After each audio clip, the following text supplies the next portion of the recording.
एक आदमी दिन रात मेहनत करता है, लेकिन हमेशा पैसों की कमी रहती है। वही दूसरा आदमी है जो समझदारी से पैसे मैनेज करता है और आजाद जिंदगी जीता है। पैसा हो जेब में तो सपने होते हैं पूरे। पैसा हो जेब में तो सपने होते हैं पूरे, वरना तो ख्वाहिशें भी रह जाती हैं अधूरे। नमस्कार, स्वागत है आपका द रीडिंग नूक पर। ग्रांट सबेडियर द्वारा लिखित पुस्तक फाइनेंशियल फ्रीडम में हम जानेंगे कि कैसे आप भी पैसों की चिंता से निकलकर आजाद हो सकते हैं। जीवन में हर व्यक्ति फाइनेंशियल फ्रीडम चाहता है, लेकिन फिर भी बहुत कम लोग इसको हासिल कर पाते हैं। आइए जानते हैं फाइनेंशियल फ्रीडम का असली मतलब। सिर्फ पैसे कमाना काफी नहीं है। असली खेल है पैसों का सही उपयोग और निवेश। आजादी का मतलब है जहां आपको रोज पैसे की चिंता ना हो, जहां आप अपनी मर्जी से अपनी जिंदगी को जी सके। अपनी नौकरी और बिजनेस के बंधन में आप ना बंधे हो। आप आय और पैसे के मामले में अभी किस स्थिति में हैं, इसका फैसला करें और स्पष्टता के साथ सबसे पहले आप इसका हिसाब लगाएं कि आपकी मासिक आय और निष्क्रिय आय कितनी है, और फिर हिसाब लगाएं कि आपकी कुल आय कितनी है। फिर देखें कि आप पैसे को लेकर क्या सोचते हैं या महसूस करते हैं। कोई विधि और निर्णय लेने के बाद आप उसको पूरा करने में कितना समय लेते हैं। अपनी व्यवसाय स्थिति का हिसाब लगाएं कि अभी आप क्या कर सकते हैं। क्या कोई जॉब या फिर कोई बिजनेस कर रहे हैं, या फिर आप अपने आने वाले 5 सालों में आप खुद को किस स्तर पर पहुंचते हुए देखना चाहते हैं और कैसे अपने बिजनेस को बढ़ाने वाले हैं, इसका पूरी तरह से एक हिसाब लगाएं। आइए जानते हैं तेजी से धन कैसे कमाएं। लेखक बताते हैं कि पैसा इन्वेस्ट करने के लिए अनगिनत तरीके मौजूद हैं, लेकिन यह केवल 3 सिद्धांतों पर निर्भर करता है: आय, खर्च और सेविंग्स। पहला, आप कितना पैसा कमाते हैं। दूसरा, आप अपनी आय में से कितना खर्च करते हैं। और तीसरा, उनमें से आप कितनी बचत और इन्वेस्ट करते हैं। आपको पैसा कमाने की प्लानिंग करते समय इन तीनों चीजों को ध्यान रखना चाहिए और ज्यादा से ज्यादा बचत और इन्वेस्टमेंट पर ध्यान देना चाहिए। तो चलिए पैसा कमाने के लिए कुछ जरूरी चीजों को जान लेते हैं। दिमाग विकसित करें।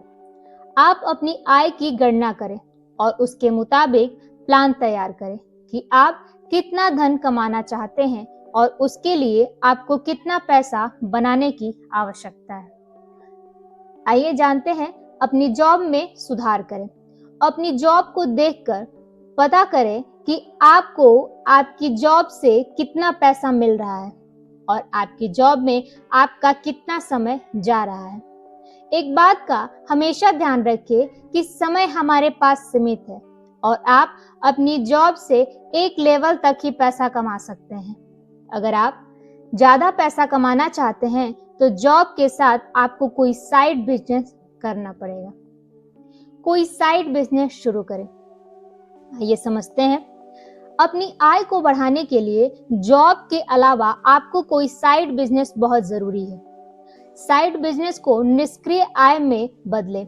आप अपने बिजनेस को साइड बाय साइड आगे बढ़ाते रहें और अपने बिजनेस को आगे बढ़ाने के लिए ऐसे लोगों को हायर करें जिनका आपके बिजनेस के बारे में जानकारी हो। इससे आपका बिजनेस आपके बिना भी आपके लिए पैसा कमाता रहेगा। आइए समझते हैं पैसों का मनोविज्ञान, माइंडसेट चेंज। पैसा असीमित है, लेकिन हमारे पास सीमित है समय। इसलिए समय को बेकार में बर्बाद नहीं करना चाहिए। और इस किताब को लिखने का इरादा भी आपको यही समझाना है ताकि आप अपनी कम उम्र में पैसे को लेकर फ्री हो जाएं और अपनी लाइफ को अच्छे से जी पाएं। इसका मतलब यह नहीं है कि आपको फिर लाइफ में कभी कोई काम नहीं करना पड़ेगा, बल्कि आपको सिर्फ पैसे के लिए कोई भी काम नहीं करना पड़ेगा। यंग एज में फाइनेंशियली फ्री होने के लिए हमें जॉब के साथ साथ कोई साइड बिजनेस शुरू करना चाहिए और साथ ही हमें ज्यादा से ज्यादा इन्वेस्ट करना चाहिए। आइए जानते हैं आत्मनिर्भरता।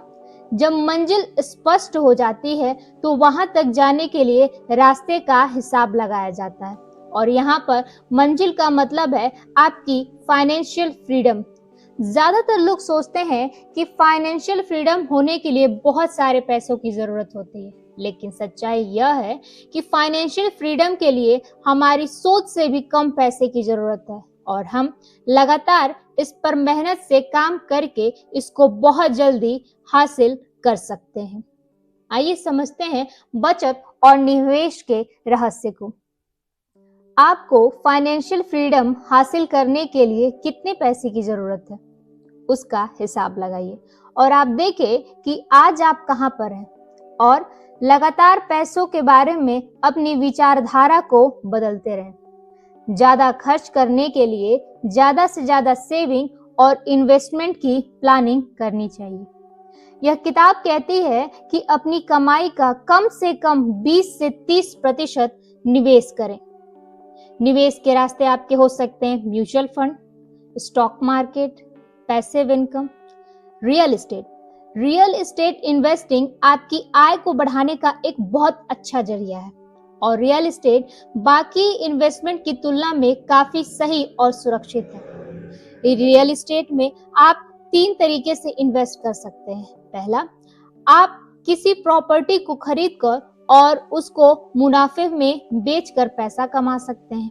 दूसरा, किसी प्रॉपर्टी को कम पैसे में खरीदकर और उस पर एक बेहतर घर बनाकर उसे आगे ज्यादा पैसों में बेच सकते हैं। तीसरा, आपको प्रॉपर्टी खरीदकर उसे लंबे समय तक अपने पास रख सकते हैं और बाद में उसकी कीमत बढ़ने पर उसे आप अच्छा खासा पैसा कमा सकते हैं, इन्वेस्टमेंट कर सकते हैं। साथ ही आइए जानते हैं, आपको ज्यादा से ज्यादा इन्वेस्टमेंट करने पर अपना ध्यान देना चाहिए। इससे पहले आपको वित्तीय और निवेश के बारे में पूरी जानकारी होनी चाहिए, और आपके जितने भी निवेश करने के तरीके आपको पता है उसमें निवेश करें, ताकि आप अपने निर्धारित समय तक फाइनेंशियल फ्री हो सके। पैसा जो सोए वो खत्म हो जाए, पैसा जो सोए वो खत्म हो जाए, पैसा जो काम करे वही दौलत कहलाए, पैसा जो काम करे वही दौलत कहलाए। आइए जानते हैं पैसिव इनकम के जादू के बारे में। Freelancing, blogging, YouTube, online business, rental income, ये सारे बहुत ही सामान्य सी चीजें हैं जिससे हम पैसिव इनकम कर सकते हैं। एक छोटी सी कहानी समझते हैं। एक आदमी कुआं खोदता है, लेकिन दूसरा आदमी पाइपलाइन बना देता है, और जब पाइपलाइन बनी तो पानी खुद आता रहा। यानी यही है पैसिव इनकम का रास्ता। पैसिव इनकम के लिए लेखक ने कुछ लाभकारी प्रॉपर्टी पता लगाकर अधिक धन कमाने के रास्ते को बताया। आइए जानते हैं। पहला, एक बजट बनाएं और होम लोन ले लें। दूसरा, ज्यादा से ज्यादा किराया देने वाले प्रॉपर्टी का पता लगाएं।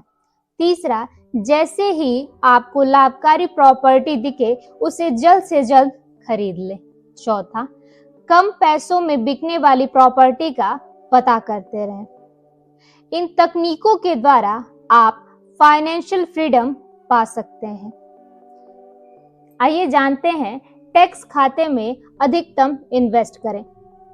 टैक्स आपके भविष्य में इन्वेस्टमेंट बहुत बड़ा हिस्सा बन सकता है, इसलिए शुरू से ही टैक्स को कम करने की योजना बनाना आवश्यक है।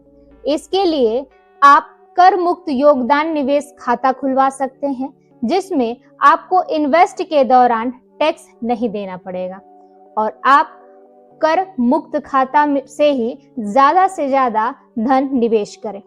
अपने टैक्स को कम करने की कोशिश करें और अधिकतम इन्वेस्टमेंट अपने इसी टैक्स खाते से ही कीजिएगा। आइए जानते हैं फाइनेंशियल प्लानिंग और गोल सेटिंग। हमें इसमें इमरजेंसी फंड बनाना चाहिए जो हमारे 6 महीने का अलग से खर्च रखे। साथ ही इंश्योरेंस और हेल्थ कवर भी रखना चाहिए और शॉर्ट टर्म, मिड टर्म और लॉन्ग टर्म गोल्स बना करके हमें अपने जीवन में आगे बढ़ना चाहिए। उदाहरण स्वरूप जैसे मान लें हम 5 साल में घर बनाने की प्लानिंग कर सकते हैं, 10 साल अपने बिजनेस के लिए और 20 साल में रिटायरमेंट की प्लानिंग हम कर सकते हैं कि कैसे हम फाइनेंशियल फ्री रहें।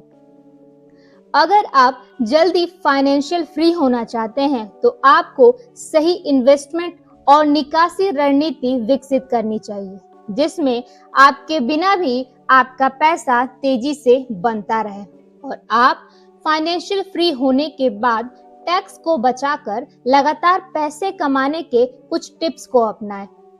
पहला, जितना हो सके उतना इन्वेस्टमेंट से दूर रहें। दूसरा, टैक्स सेविंग के लिए ज्यादा से ज्यादा अपना टैक्स अकाउंट से पैसा निकालें। तीसरा, फाइनेंशियल फ्री होने के बाद आप क्या करना चाहते हैं उसके लिए अपना एक स्पष्ट लक्ष्य बनाएं। आप अपने शौक से कुछ करना चाहते हैं। रिटायरमेंट के बाद आप सबसे पहले अपनी रुचि के हिसाब से काम करें। आइए जानते हैं लाइफस्टाइल डिजाइन के बारे में। फालतू खर्च कम करना। बहुत बार ऐसा होता है कि हमारे पास बहुत सारे कपड़े होते हैं, बहुत सारे शूज होते हैं, पर फिर भी हम मार्केट में नए नए कपड़ों को देखते हैं और फिर हम उसे खरीद लेते हैं। तो हमें यह ध्यान देने की आवश्यकता है कि हमारे पास जब वो वस्तु है तो हम उस पर अधिक धन खर्च ना करें। साथ ही मिनिमलाइज अपनाना, यानी जो घर की वस्तुएं हैं उस पर हम देखें कि उस चीज को खरीदने के लिए हमारी जरूरत है या नहीं है। आइए जानते हैं समय और पैसे का सही इस्तेमाल कैसे करें। लेखक हमें कुछ तरीके बताते हैं जिन्हें हमें कुछ भी खरीदारी करने से पहले खुद से पूछना चाहिए। यह तरीका हमें निर्णय लेने में मदद करेंगे कि यह चीज खरीदना हमारे लिए फायदेमंद है या नहीं। पहला, यह चीज मुझे कब तक और कितनी खुशी देगी। दूसरा, इस चीज के खरीदने के लिए मुझे कितना खर्च करना होगा। तीसरा, इस चीज को पाने के लिए मुझे कितने समय काम करने की जरूरत है। चौथा, क्या मैं इस चीज के लिए पैसे चुका सकता हूँ। पांचवा, क्या मैं इस चीज को कम प्राइस पर खरीद सकता हूँ। छठवां, इस चीज की असल कीमत कितनी है। और सातवां, यह चीज आपके लिए कितने फायदेमंद है। इन सभी पर विचार करके तब हमें किसी चीज को खरीदना चाहिए जिससे हम अपनी सेविंग्स कर सके। शान नहीं सुकून चाहिए, शान नहीं सुकून चाहिए, दौलत नहीं आजादी चाहिए, दौलत नहीं आजादी चाहिए। आइए समझते हैं फाइनेंशियल फ्रीडम का असली इनाम। वक्त और चॉइस की आजादी होनी चाहिए। साथ ही अपने पैशन पर काम करने की आजादी होनी चाहिए। हम जब चाहे ट्रैवल कर सकें, अपनी फैमिली टाइम होनी चाहिए और अपनी हॉबीज को पूरा करने का भरपूर समय होना चाहिए। अगर आप जल्दी फाइनेंशियल फ्री होना चाहते हैं तो आपको सही इन्वेस्टमेंट और निकासी रणनीति विकसित करनी चाहिए। साथ ही रिटायरमेंट के बाद आप सबसे पहले अपनी रुचि के हिसाब से काम करें। आइए जानते हैं अंत में, सोच बदलो, बचत करो, निवेश करो और पैसिव इनकम बनाओ तथा कर्ज से मुक्त रहो। पैसों को काबू में कर लो, पैसों को काबू में कर लो, वरना जिंदगी को पैसे का गुलाम होना पड़ेगा। अगर आपको ये सफर पसंद आया हो तो वीडियो को लाइक करिए, अपने दोस्तों के साथ शेयर करिए और चैनल द रीडिंग नूक को सब्सक्राइब करना मत भूलिएगा। साथ ही कमेंट के द्वारा अपने सुझाव जरूर साझा कीजिएगा। द रीडिंग नूक, जहां किताबें बोलती हैं और जिंदगी बदलती हैं। अगले वीडियो में फिर मिलेंगे नई किताब और नए विचारों के साथ। तब तक के लिए धन्यवाद।